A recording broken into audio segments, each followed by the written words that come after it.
ಯೂಟ್ಯೂಬಲ್ಲೂ ಹೊಸ ಹೊಸ ಫೀಚರ್ಸ್ಗಳು ಬರ್ತಾ ಇರುತ್ತೆ. ಇದರಿಂದ ನಮಗೆ ತುಂಬಾ ಹೆಲ್ಪ್ಫುಲ್ ಆಗುತ್ತೆ.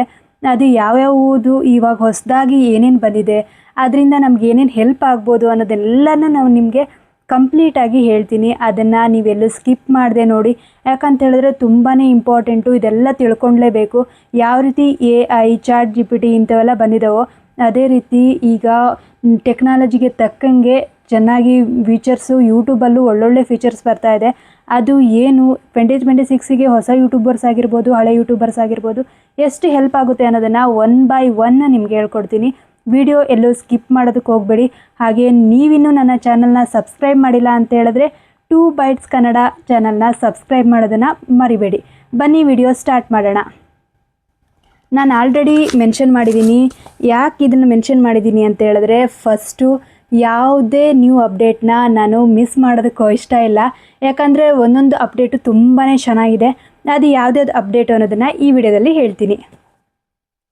First AB testing title and thumbnail. Title ನೀವು ಟೈಟಲ್ ಹಾಕ್ತಾ ಇದ್ರಲ್ವಾ, ಆವಾಗ ಟೈಟಲ್ ಹಾಕ್ತಾಯಿದ್ರಿ, ಬರೀ ಒನ್ ಟೈಟಲ್ ಹಾಕೋದೆ ಅದೇ ಲಾಸ್ಟ್ ಆಗಿಬಿಡ್ತಿತ್ತು. ಯಾರಾದರೂ ಒಬ್ಬೊಬ್ಬರು ಚೇಂಜ್ ಮಾಡ್ತಾಯಿದ್ರು. ಆದರೆ ಇವಾಗ AB ಟೆಸ್ಟಿಂಗ್, ನೀವು ಟೈಟಲ್ ಹತ್ರ ಹೋಗಿ ನೋಡ್ಬೋದು, ಅಲ್ಲಿ AB ಟೆಸ್ಟಿಂಗ್ ಅಂಥೇಳಿ ಮೆನ್ಷನ್ ಆಗಿರುತ್ತೆ. ಯಾಕಂತ ಹೇಳಿದ್ರೆ ನಿಮ್ಮದು ಒಂದು ವೇಳೆ ಟೈಟಲು ನಿಮ್ಗೆ ಇಷ್ಟ ಆಗದೆ ಇರ್ಬೋದು, ಅದೇನಾದರೂ ಬೇರೆದೇನಾದರೂ ಹಾಕಬೇಕು ಅಂತ ನಿಮ್ಮ ಮೈಂಡಲ್ಲಿ ಇರ್ಬೋದು.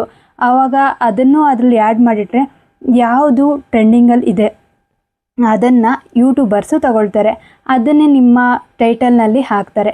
ಈಗ ತಮ್ನೇಲು ಅಷ್ಟೇ, ತಮ್ನೇಲಲ್ಲೂ AB ಟೆಸ್ಟಿಂಗ್ ಇದೆ. 3 ನೀವು ತಮ್ನೇಲ್ನ ಆ್ಯಡ್ ಮಾಡ್ಬೋದು.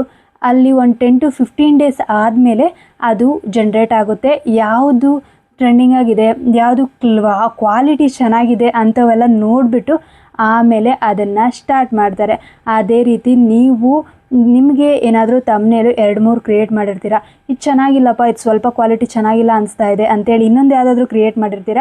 ಅದನ್ನು ಎರಡನ್ನೂ ಹಾಕೋದ್ರಿಂದ ಯೂಟ್ಯೂಬರು ಯಾವುದು ಟ್ರೆಂಡಿಂಗಲ್ಲಿದೆ, ಯಾವುದು ಕ್ವಾಲಿಟಿ ಚೆನ್ನಾಗಿದೆ ಅಂತೆಲ್ಲ ಚೆಕ್ ಮಾಡಿಬಿಟ್ಟು ನಿಮ್ಮ ವಿಡಿಯೋದಲ್ಲಿ ತಮ್ನೇಲ್ನ ಅದನ್ನೇ ಆ್ಯಡ್ ಮಾಡ್ತಾರೆ. ಟೈಟಲ್ ಹಾಗೆ ಆ್ಯಡ್ ಮಾಡ್ತಾರೆ.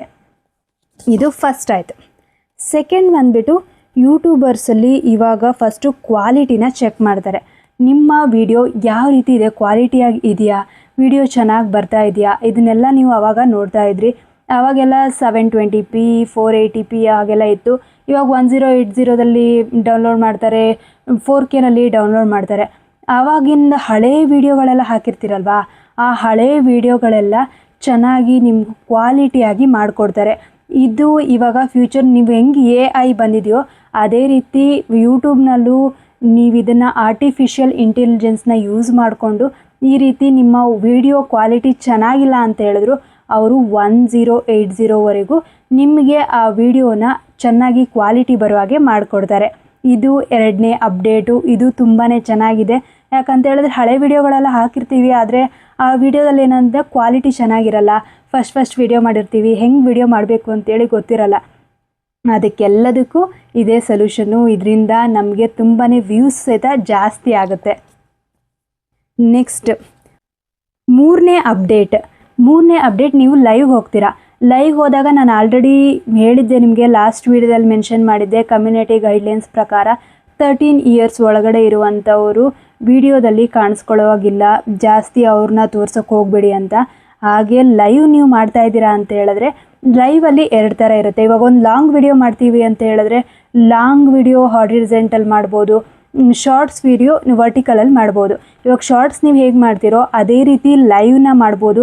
ಆವಾಗೆಲ್ಲ ಹಂಗಿರಲಿಲ್ಲ. ಆವಾಗೆಲ್ಲ ನೀವು ಲೈವ್ ಮಾಡಬೇಕು ಅಂತ ಹೇಳಿದ್ರೆ ಫುಲ್ ನೀವು ಲಾಂಗ್ ವಿಡಿಯೋ ಹೇಗೆ ಕ್ರಿಯೇಟ್ ಮಾಡ್ತೀರಲ್ವ ಆ ರೀತಿಯೇ ನಿಮ್ಮ ಮೊಬೈಲ್ ಇಟ್ಕೊಂಡು ಲೈವ್ನ ಮಾಡಬೇಕಾಗಿತ್ತು.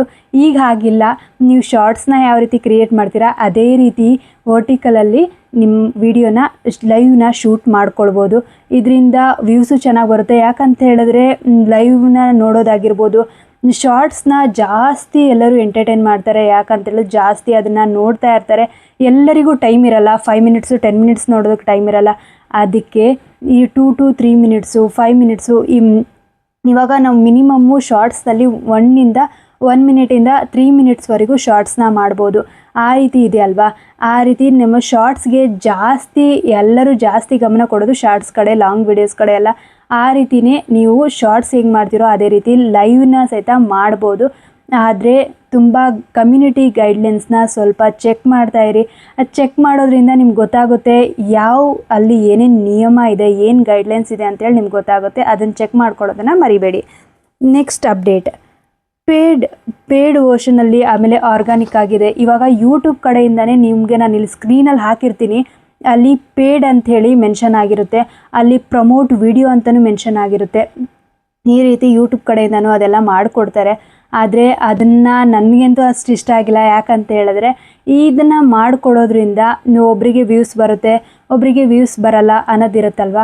ಆದರೆ ನಾನು ಜಾಸ್ತಿ ಅದ್ರ ಕಡೆ ಗಮನ ಕೊಡೋಕ್ಕೋಗಲ್ಲ. ತುಂಬ ಹಣ ವೇಸ್ಟ್ ಮಾಡ್ಕೊಳಕ್ಕೆ ಹೋಗ್ಬೇಡಿ.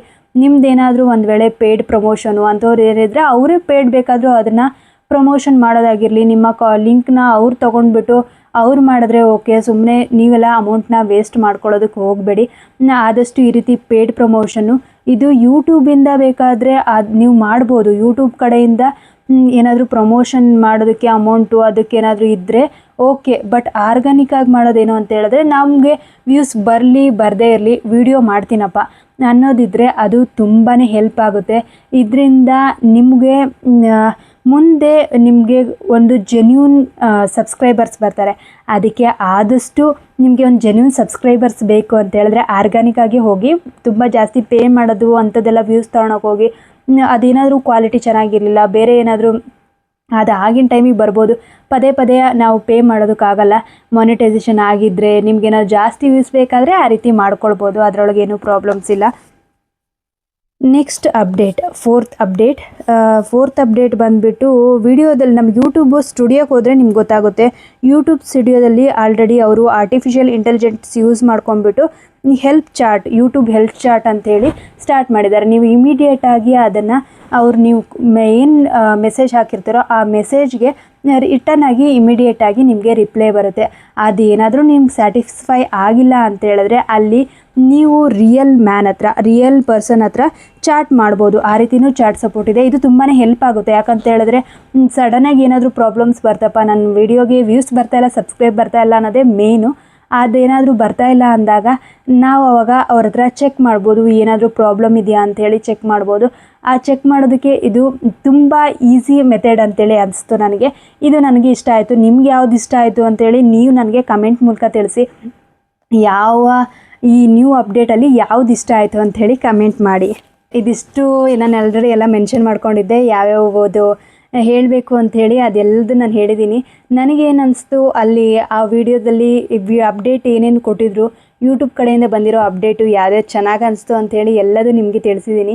ನಿಮಗೂ ಅದೇನಾದರೂ ಇಷ್ಟ ಆಗಿದ್ದರೆ, ನಿಮ್ಗೆ ಯಾವ ಅಪ್ಡೇಟ್ ಇಷ್ಟ ಆಯಿತು ಅಂತಲೂ ನನ್ನ ಕಮೆಂಟ್ ಮೂಲಕ ತಿಳಿಸಿ. ಈ ವಿಡಿಯೋ ಇಷ್ಟ ಆಗಿದ್ದರೆ ಲೈಕ್, ಶೇರ್, ಹಾಗೆ ನನ್ನ ಚಾನಲ್ ಮಾತ್ರ ಸಬ್ಸ್ಕ್ರೈಬ್ ಮಾಡೋದನ್ನು ಮರಿಬೇಡಿ. ನೀವು ಚಾನಲ್ನ ಸಬ್ಸ್ಕ್ರೈಬ್ ಮಾಡೋದ್ರಿಂದ ನನಗೆ ಬೇರೆ ವೀಡಿಯೋಸ್ಗಳನ್ನ ಹಾಕೋದಕ್ಕೆ ಮೋಟಿವೇಶನ್ ಸಿಗುತ್ತೆ. Thanks for watching.